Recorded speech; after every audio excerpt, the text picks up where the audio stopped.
Welcome back to the Rugby Obsession podcast. If you love rugby as much as we do, make sure to hit that subscribe button so you don't miss any of our deep dives. Yeah. We are going to dive straight into some news Right into it. around the Springboks and their playmaking options as we look ahead. Mm-hmm. You shared some information with us, and we're going to unpack what it all means. Yeah. It sounds like Springboks head coach Rassie Erasmus will be doing some assessing of the backline, specifically the scrum-half position. Yeah, it seems that way. And this comes after injuries to two key players. Yes. So the sources indicate that both Faf de Klerk and Grant Williams are facing time on the sidelines. Yeah. We'll look at the details of their injuries and potential timelines for recovery. Right.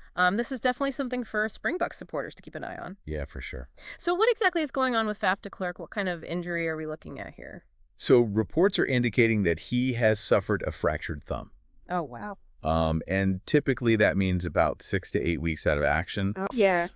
Which would most likely mean that he'll miss the remainder of his top league season in Japan. Ah, that's rough. Yeah, it's a real blow for him. Yeah, definitely. Obviously something that Springbok supporters will be watching closely. Yeah, a fractured thumb for a scrum half. Right. That really impacts, almost everything that they do. Absolutely. So very tough news indeed. Yeah.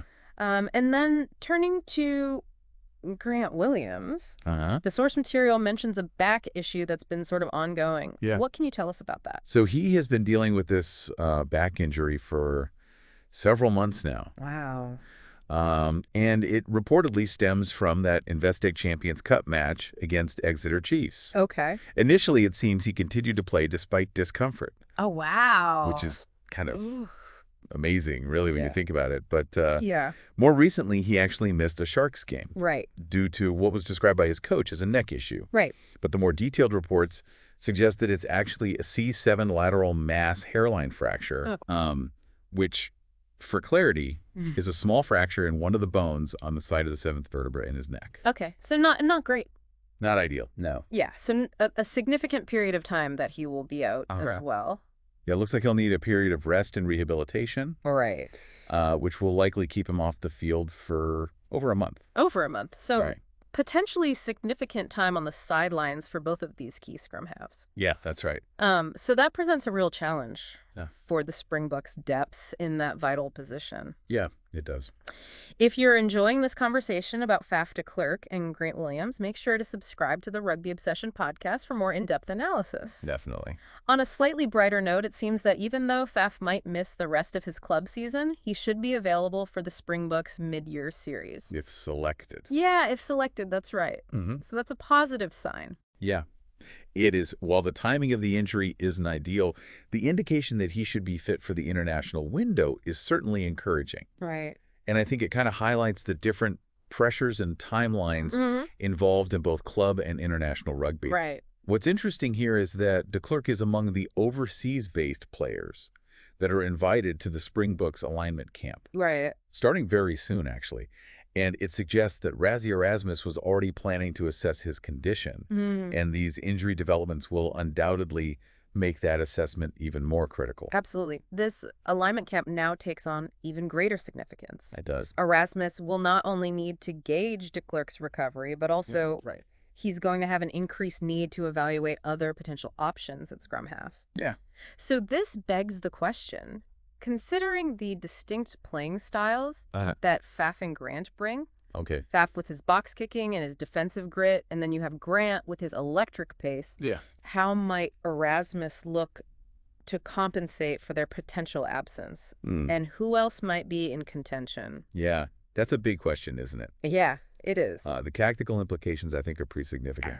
The Springboks game plan often relies heavily on the contributions of their scrum halves. Right. Not just in terms of quick distribution, but also their ability to control territory through kicking Right. and their defensive work rate. Right. So losing both Faf and Grant simultaneously requires Erasmus to consider how to replicate those specific skill sets. Right.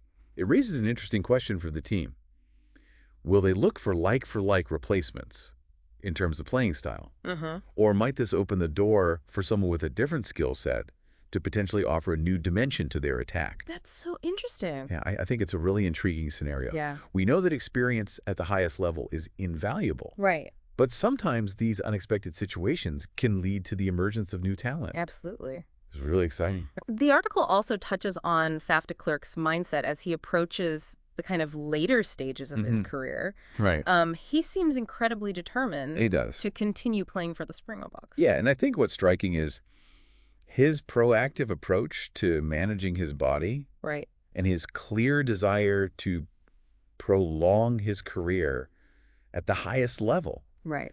His comments from last year about using injury layoffs as opportunities to recover Right. and potentially even extend his playing time, I think offer a fascinating insight Yeah. into his commitment. Right. This latest setback, while unwelcome, doesn't appear to have diminished his ambition at all No, it doesn't. to contribute to the Springbok's future. So bringing it all together, what immediate challenges does this pose for Rassie Erasmus and the Springboks? Well, I think it's pretty clear he's heading into this alignment camp with a very, very clear priority. Yeah. To thoroughly assess the available scrum-half options and formulate a strategy for the upcoming international matches.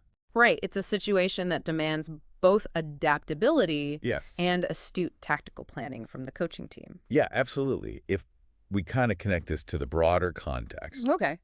the Springboks have cultivated a really formidable team. Right. Built on the strengths of players like de Klerk and Williams. These injuries necessitate a potential shift in approach, Yeah. perhaps exploring different player combinations, Right.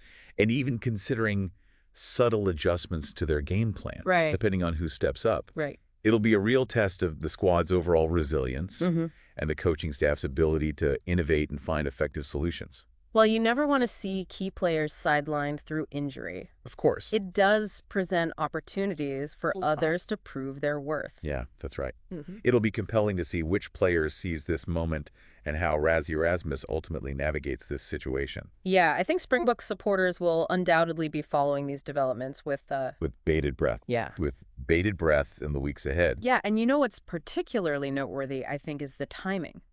Okay. With the mid-year series, fast approaching this period of assessment becomes absolutely critical. Right. The coaching staff will be faced with some significant decisions based on the fitness levels and the current form Yeah. of the players at their disposal. So to recap, Oh. we've looked into this unfortunate injury news concerning Faf de Klerk and Grant Williams, Yes. examined the details surrounding their injuries, Right. and discussed the potential ramifications for the national team strategies as Rassie Erasmus prepares to evaluate his options. And what's encouraging to remember is the depth of talent that's often present in South African rugby. Right. While these are significant losses, history suggests that new players can emerge and make a real impact when given the opportunity. Yeah, absolutely. So what are your thoughts on this? How do you think the Springboks will adapt? We'd love to hear your opinions and insights. Feel free to share your comments. And if you enjoyed this deep dive into the latest Springboks news, don't forget to subscribe to the Rugby Obsession podcast for more in-depth discussions. Yes. Thank you for listening to the Rugby Obsession podcast. Cheers. We look forward to you joining us for our next episode.